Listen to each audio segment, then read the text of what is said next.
Cool, so it's 3:30 in the morning on Monday morning because it's Labor Day today. So I'm not going into work because it's Labor Day. Whoop, whoop, whoop, whoop, whoop, whoop. Anyway, so in our old atonement room, we had this as our phone. It was all right. So what it was Kezi's dad wrote up a lot of the code for the Arduino that's in here. Fundamentally, it worked really well.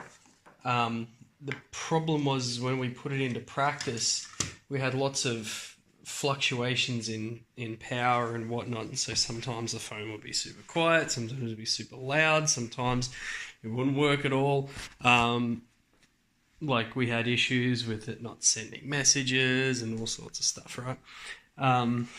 So my original thinking was I'll just hollow out the phone. I'll maybe use this handset or something because it's got the 3.5mm jack on it, and just use a regular keypad, or even just take the keypad off the phone and we can use that still. Boop, boop, boop. It's good buttons, tactile. It's interesting, the thought process for this. So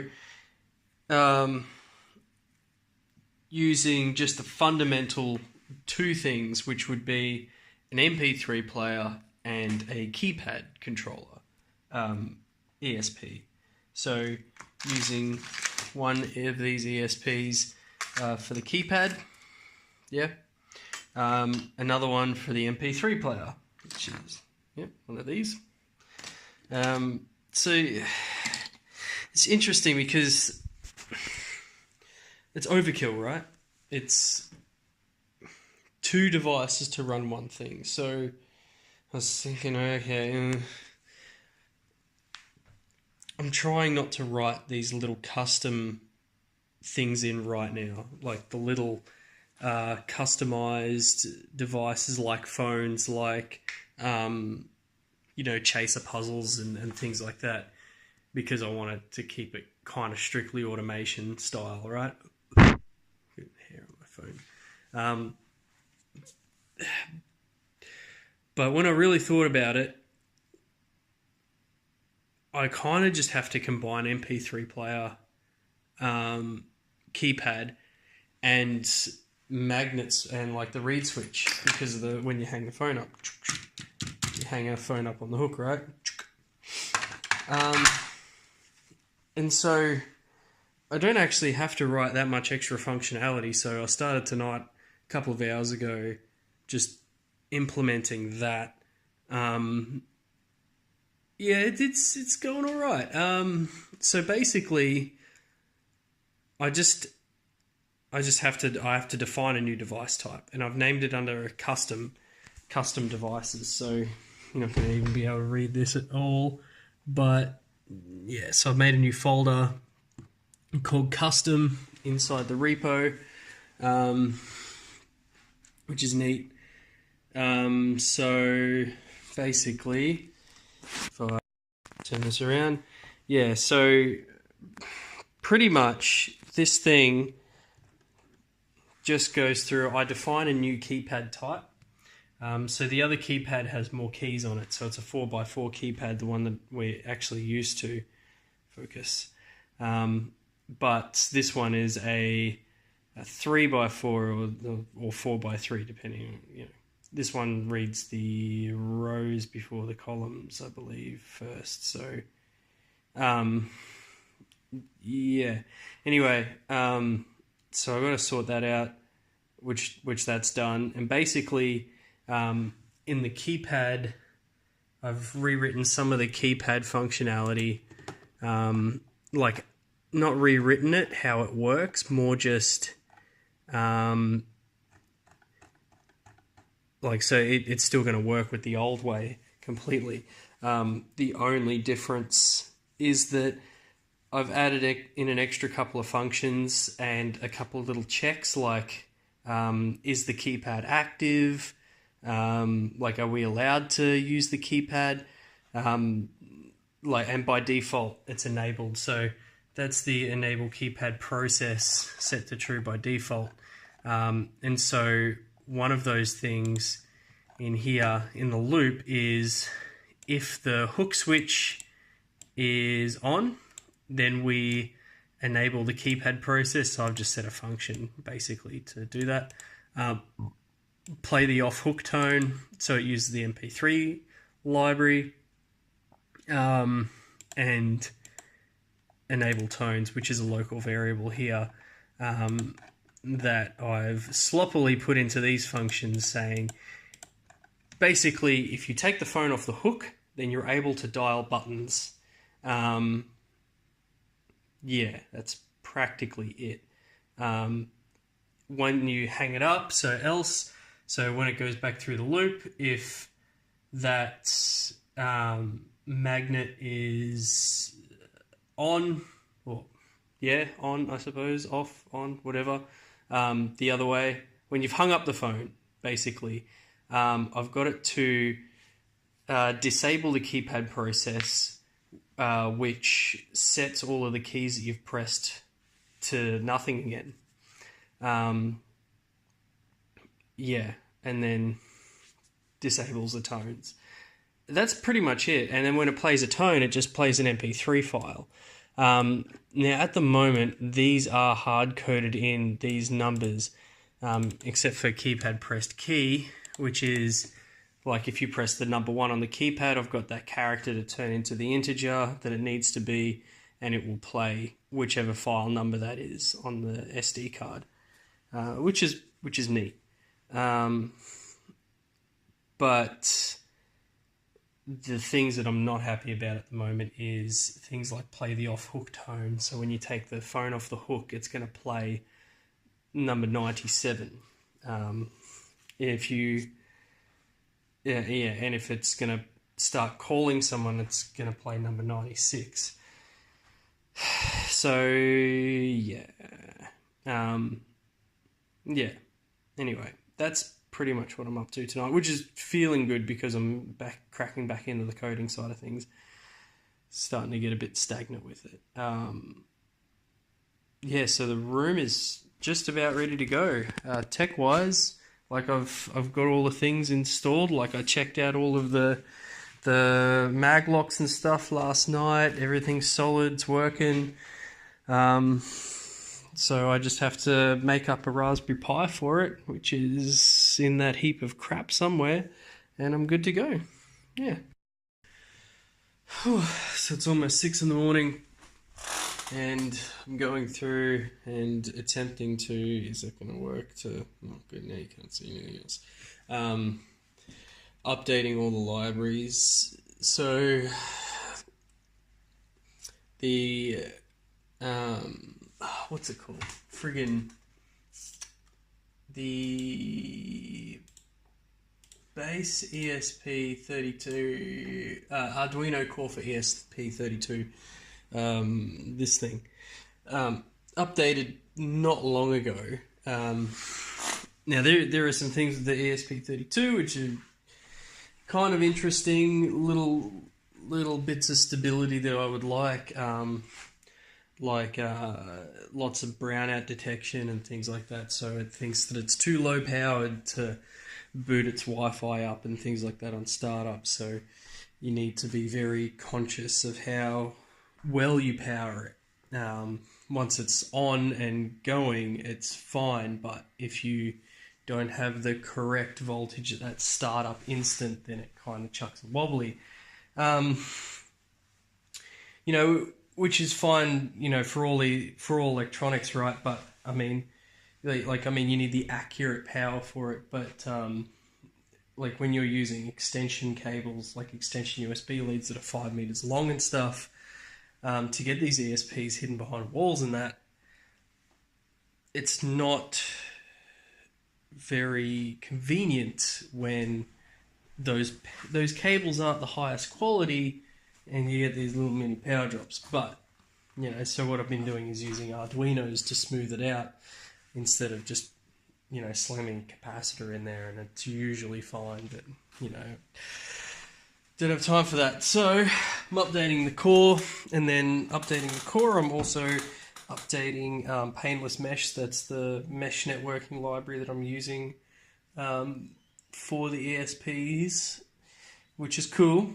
But in turn from updating the mesh, it's broken the Arduino JSON stuff, so I've got to update the Arduino JSON. And I'm about to find out if it worked, and no, it didn't. Oh my gosh, so now, I only have this many errors now. Before, I had, I don't know, like 30 pages of scrolling errors. Actually, this is interesting. All of my errors are for dynamic JSON buffers. That's good. Sweet. Because, I'll tell you why, so Arduino JSON, you used to be able to, I think this is what originally happened, was they had a static buffer that you defined. And you said, my buffer is 200 bytes, for example. And you fill that up and you do whatever you want with it, you manipulate it, whatever. All cool. So after a while, people were like, yeah, well, I don't want to have to define it, just give me a dynamic one. So I did the same thing. I was like, I don't know how fucking big these messages are going to be. Like, it could be anything. Future-proofing it, right? So I said dynamic JSON buffer. Go. So it's a variable range. Whatever magic they do behind there to make that happen, cool. So using that, and now just reading this right now, as opposed to 2 minutes ago when I didn't update Arduino JSON, and it was flinging like 1,000 errors at me saying the whole library's wrong. Now I'm only coming up with about 10 lines of my code that I'm using dynamic JSON buffers, which is good. Meaning I should just be able to go through the code here. I should actually swap this out. Yeah, so I should just be able to go through the code here. So here's the build, the errors, as you can see, dynamic JSON buffer. That's it. That's all the errors. Contrast before, these were the old ones. Boop, boop, boop, boop. Still a lot of dynamic JSON buffer errors. But there was lots of things like, I don't know what print2 is, I don't know what this is, I don't know what that is, and yeah. Anyway, you get the idea, and it was even worse before that. So I was making incremental updates. So essentially, if I go to, where is it? JOAT mesh line 437 is all the way down here, 437. Should work my way from the top one. Dynamic JSON buffer. So it says, is a class from Arduino JSON 5. Please see Arduino JSON 4/upgrade to learn how to upgrade your program to Arduino JSON 6. Should be good. Yeah, so I'm gonna give that a crack, update it. I've updated the core, I've updated the mesh, because I found that, as I think I said a few days ago or last week, is that if you have the root node off and all of the children nodes on for ages and then try and turn the root node on, they don't want to connect real well. It seems to be a bit of a hit and miss. And there's also instability when they start up and such, like brownout detection and things like that, which is really annoying. But yeah, anyway, that's about it. Yeah, alright, it's 5:30 the next day in the afternoon. I've been here all night, all day. So, now that's interesting. That's really interesting. Why is it doing that? Anyway, sorry. Yeah, so after the update of the ESP32, Arduino SDK thingy, or whatever you want to call it, the Expressive library for the Arduino stuff, and then updating Painless Mesh, and then updating Arduino JSON, and then updating async TCP, and a bunch of other things that need to be updated. Some of the problems that I find with these libraries, like Painless Mesh, for example, it says what its dependencies are. Like, it says you need Arduino JSON, you need async TCP, you need Expressive this and this and this and this. But I cannot find anywhere in the Painless Mesh libraries what versions of those this was tested and built on. So what happens is you download Painless Mesh, you go to run it, and it goes burp, can't find this thing, can't find that thing, can't find this, can't find that. And then you hit the forums and they're like, oh, you got to update to this version. So you update it, and then it turns out that's the wrong update, so you got to roll back to an older one. No. Yeah, so it's really annoying. And so what I'm trying to do is get the phone to work with the keypad on this thing. So it turns out that some of these ones, some of these ESPs, they're not equal. Now, like, the chip programming is like the same, right?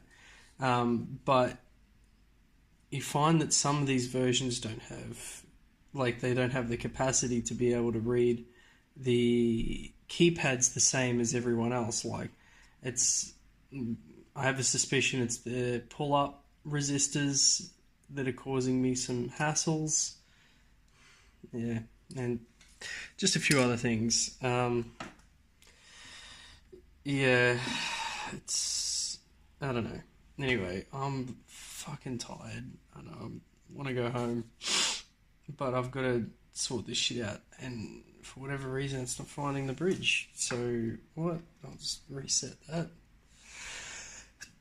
Anyway, I think that's pretty much it.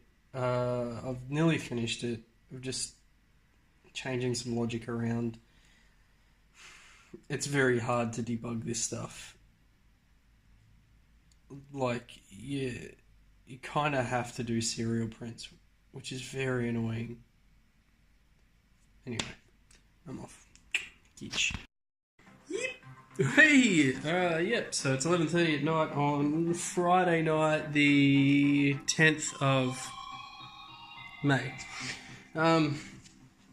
So here, on my hugely messy desk, what I'm doing is,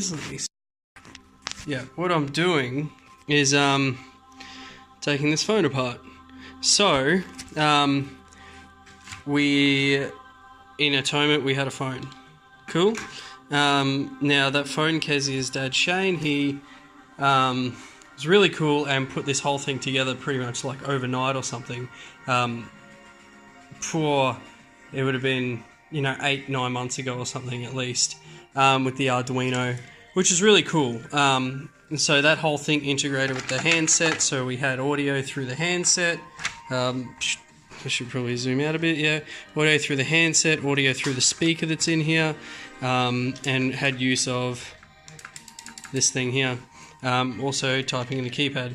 Basically what I'm doing tonight is I'm going to replace the Arduino with the ESP32 chip, and see if we can't get that working tonight. Now, what I did last weekend was write up the code for all the keypad stuff on the phone. That was cool, that all worked. And then getting that to play through the MP3 player here. And so far so good. Also updated the... this is something I'm not even going to really be able to show.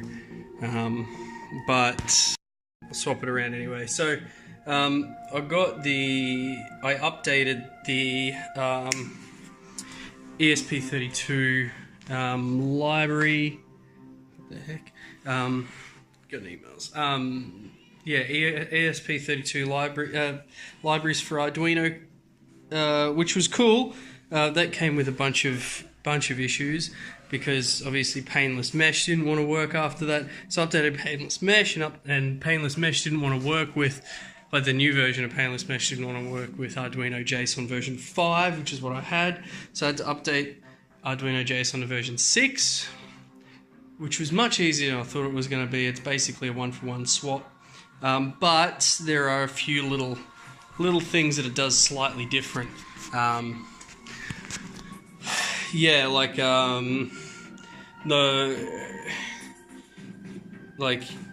it's kind of weird how it works, but it makes sense. It makes the same amount of sense that it did before.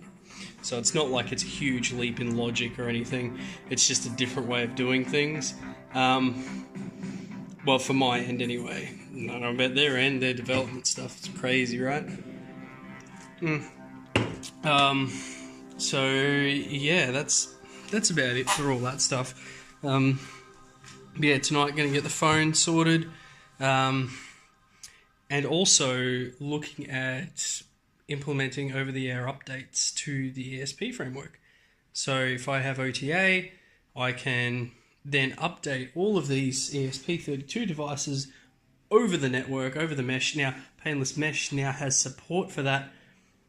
I don't know how I'm going to implement it. I'm going to give it a crack. Probably not tonight.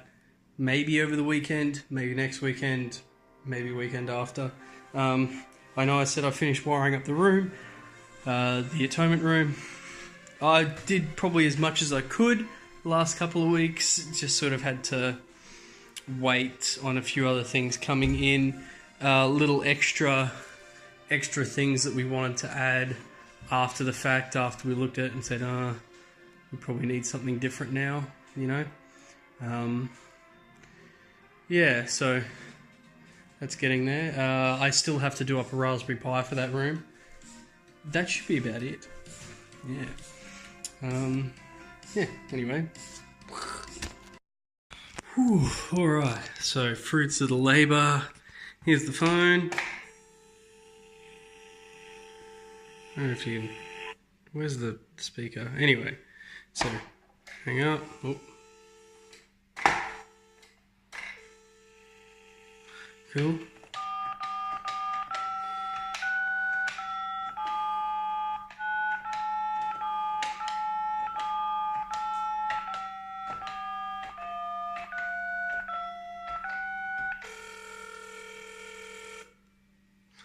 And so once you dial a number, blah, blah, blah, blah, blah, it'll ring. But I didn't dial a real number, so yeah. So yeah, didn't dial a real number, so that's why I didn't do a proper thing. But I also don't have that set up yet. Yeah, because so how this works is I, at the moment, cannot send an audio clip to the ESP. I haven't set that up. Whether you can or not, I'm pretty sure you can, because I know you can set up like webcams and stuff with the ESP, so surely you can get an audio stream. However, I have not set up any kind of audio stream like that, so I'm using the MP3 player. And now the tracks are pre-recorded on the MP3 player inside here. So what'll happen is, say I've got a bunch of tracks, you know, I've got each track, each dial tone is a track, like each number, boop, boop, boop. Also, doesn't work until you lift off the hook, and then it works. You put it back on the hook, no work. Anyway, so basically, when you dial a number, you can set up how many digits you want it to be. It's going to be 10, because it's a phone number. Now once you've called those 10 digits, it will go to the branch server and say, here are the 10 digits, whatever. These are the 10 digits that have been typed in. Then the branch server will go through the game script, and that's where you edit the game script and you say, oh yeah, these are the 10 digits. So it'll go through those and it'll say, yep, that is a valid number, whatever. That's a valid event. And what it can do is it will send back an action, like go through the actions that it's supposed to do.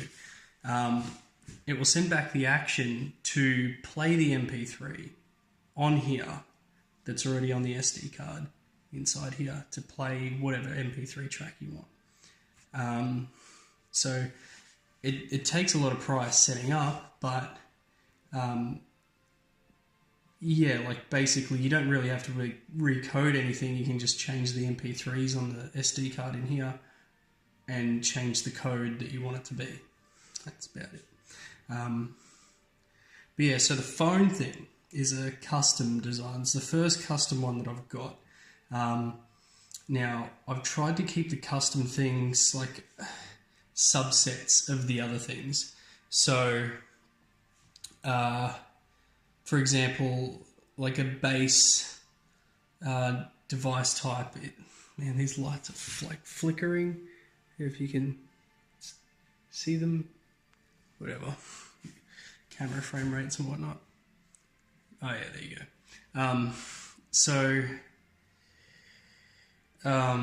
Yeah, so for example, buttons, keypads, RFIDs, read switches are all like a base, let's say class, a base node type, right? So you got, this node is a button. And so then every pin that's available on there is a button. Like every pin that we've had set up is a button. Read switches, same thing. Every pin is a read switch. Keypad, every pin is for keypad.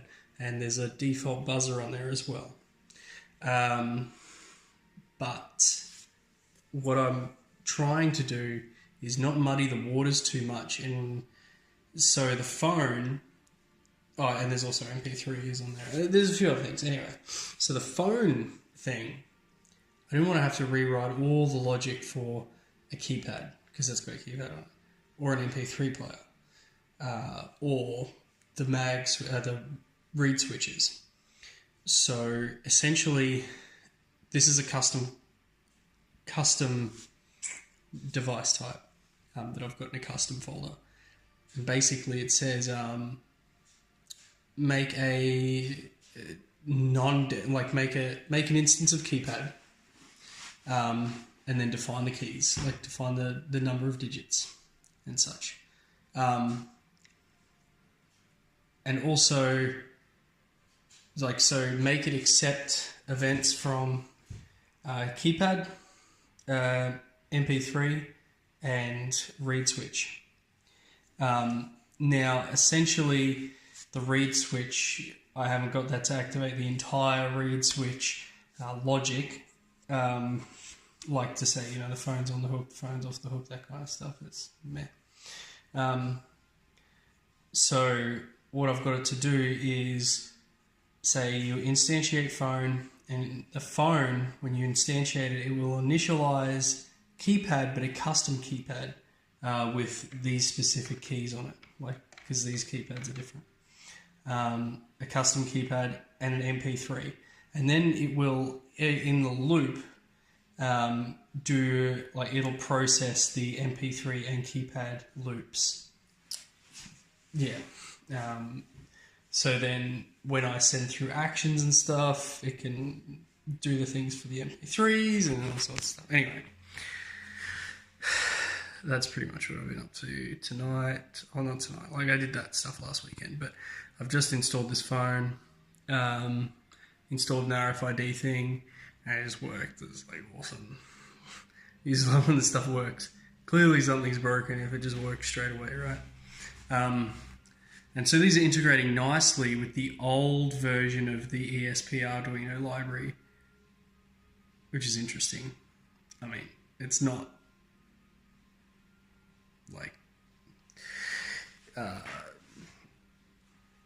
it's not something I thought would happen, like it breaking, but it hasn't broken. The painless mesh, the mesh networking is easily able to go across all the devices, which is great. So the new, the old, totally fine. What's interesting to see is if the new ESP Arduino library will solve some of those brownout issues, that if it doesn't have enough quite enough voltage at the start, it would hit a brownout detector because it draws too much current when it tries to. My head's all over the place. Anyway, it tries to draw too much current when the Wi-Fi thing turns on, the Wi-Fi radio, all on at startup, all at the same time. And so it's something to do like deep in the library. And so you can go in and manually fix it, but that's not a sustainable model of me going in and just disabling that completely. I mean, it's there for a reason, for protection, right? So, yeah, anyway, that might be it for tonight. I'll be back tomorrow. Boom! So it's like the next week, because I didn't get a chance to come in all week. Finally testing out a little Raspberry Pi that could on the floor there. Coming into the room. This is booting up. Gonna come into the stuff soon. Oh, look at that. Look at that. That was from boot. And there you go. Just jumped straight into that sick timer. That's been a feature for weeks now, maybe over a month or two, maybe, yeah, I don't know, maybe a month or two now. Yeah, anyway, so, yeah, it's 2:30 in the morning, Sunday morning. Yeah, had to, super busy all week, so I didn't get any chances to come in here and finish anything off, which is pretty annoying because I kind of had 4 nights in a row lined up, ready to come in here, reduced down to 1, which is tonight. So that's annoying. But yeah, tonight was basically getting this bad boy like configured into the room, sort of ready to go. Yeah, she's going all right. It's pretty good. Yeah, this whole thing's turned into a rad vlogging kind of thing, so maybe, yeah, I don't know. However this turns out, sick. Yeah, I have to do some more updates to the ESP code, so that'll be all up on the GitHub and stuff. I did some changes last week, I know. Because I had to do a massive update to the whole development kit, like ESP's Arduino core and things like that. It was crazy, a lot of stuff. Painless mesh, Arduino JSON, async ESP, async whatever it was, async TCP or something as well. A few other things.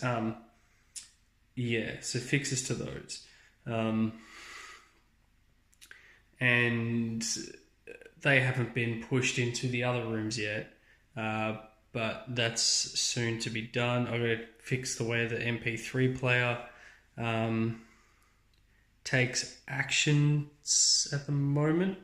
Like right now you can send it a JSON packet, but the JSON packet, if you were to write it in manually, it has to be pretty exact, like you need the curly bracket stuff. It's just not user-friendly.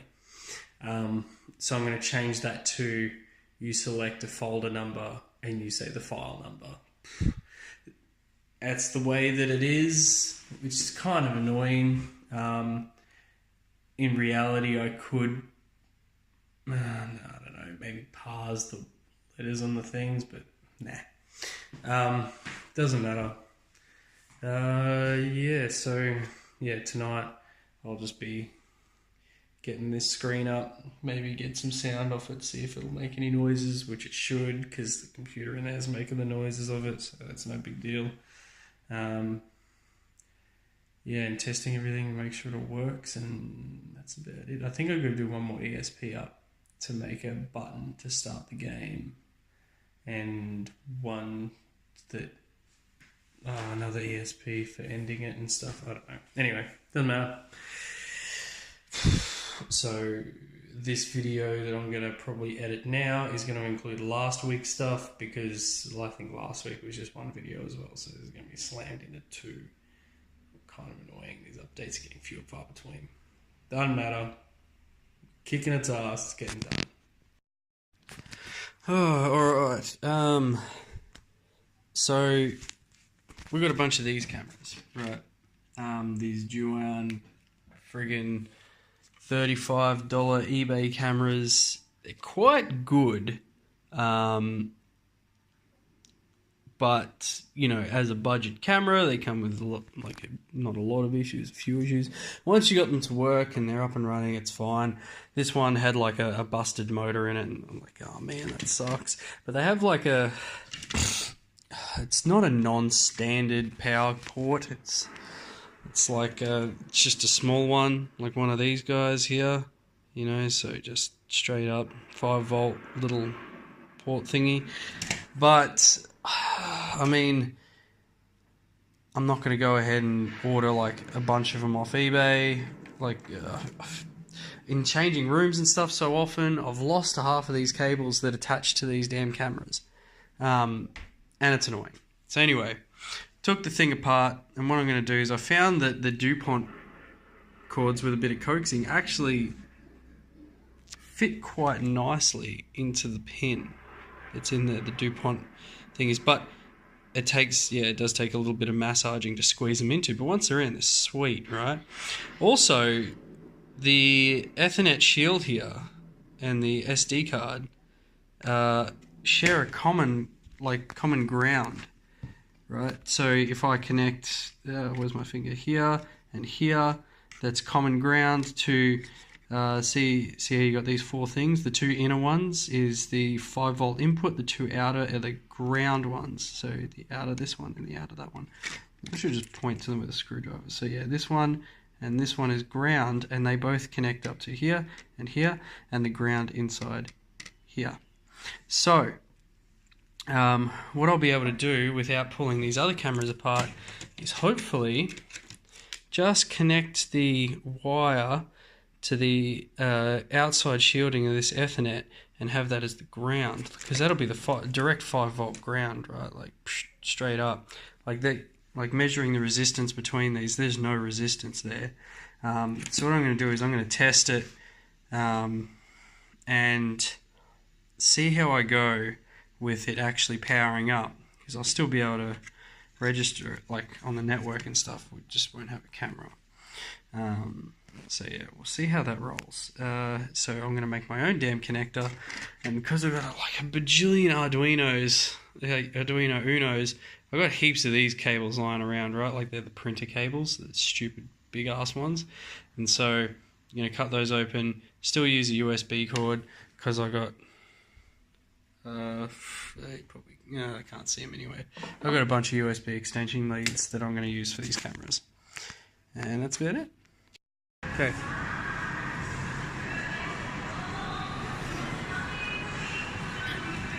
Poses.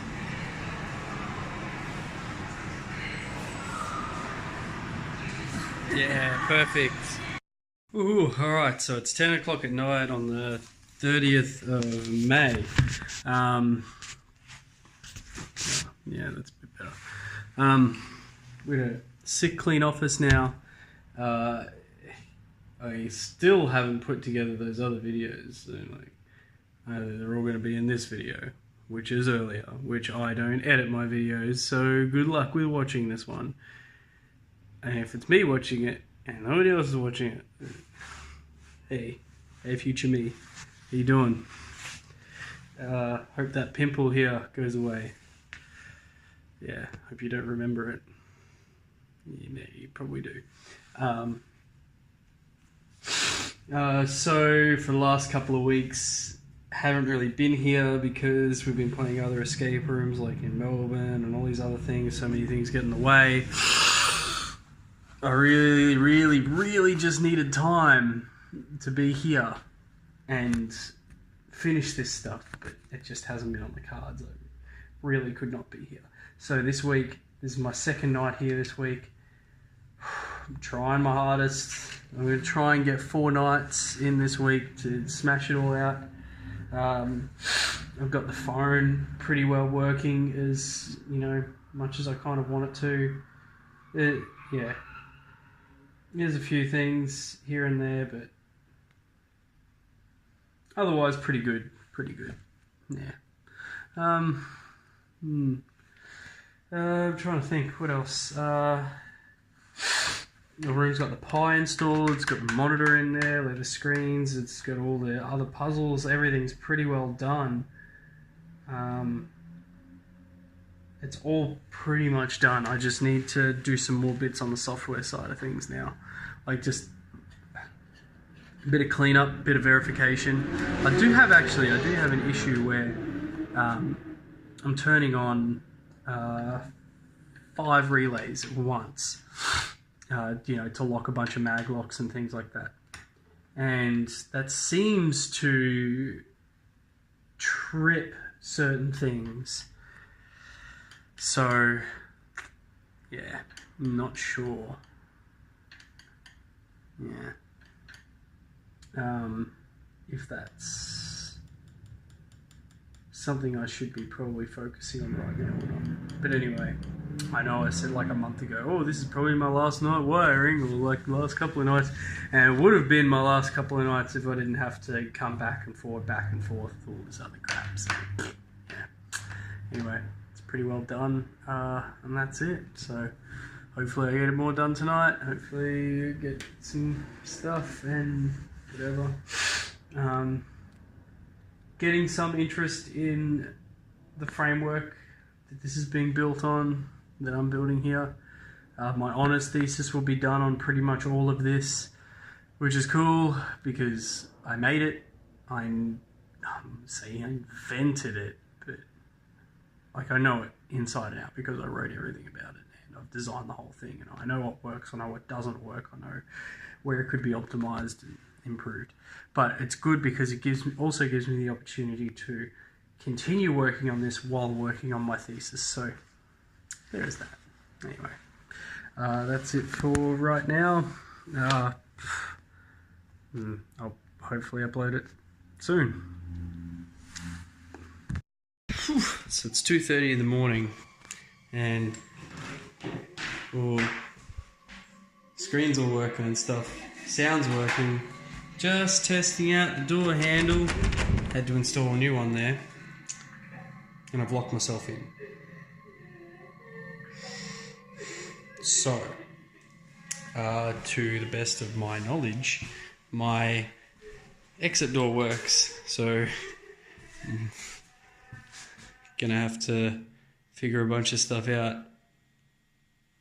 Actually, you know what? I'm gonna do that right now. So I've got the phone in test mode, and if you press 2#, it starts the game like it's just testing, right? Like we'll take that out of production straight away. And then I think 4#.